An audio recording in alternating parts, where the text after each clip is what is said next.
spend the night in an abandoned hotel rumored to be haunted. The building had a grim history.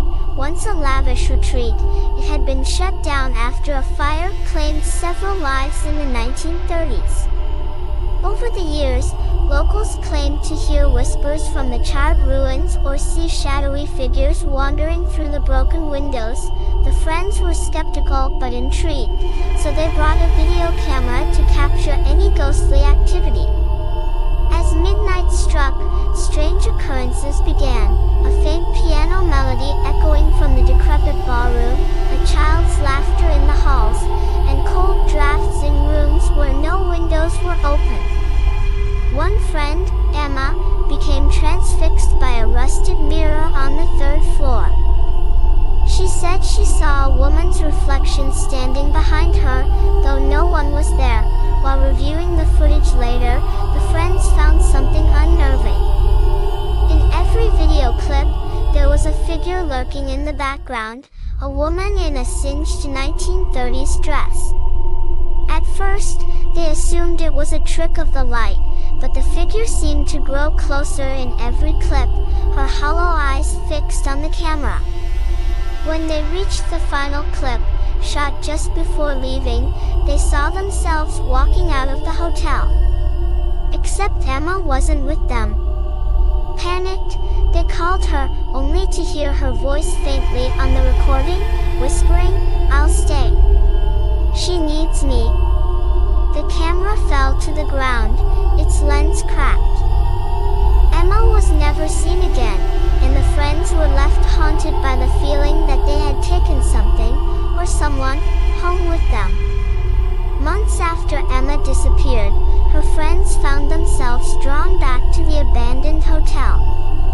They couldn't explain it, a mix of guilt, curiosity, and a strange pull they couldn't shake. One night, they decided to return, hoping to find answers or perhaps some trace of Emma. As they entered the building, it felt different, colder, darker, almost alive. The rusted mirror where Emma had last been seen was cracked, as if it had been struck with force. When they approached it, one of the friends, Dan, felt an overwhelming urge to look into it.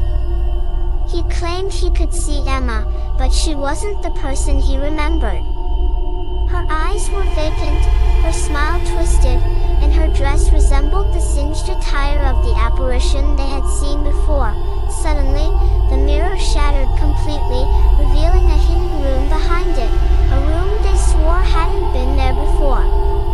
The group hesitated, but curiosity pushed them inside. The air was thick with the smell of smoke, and faint whispers echoed around them. In the center of the room was a charred piano, its keys eerily untouched by time.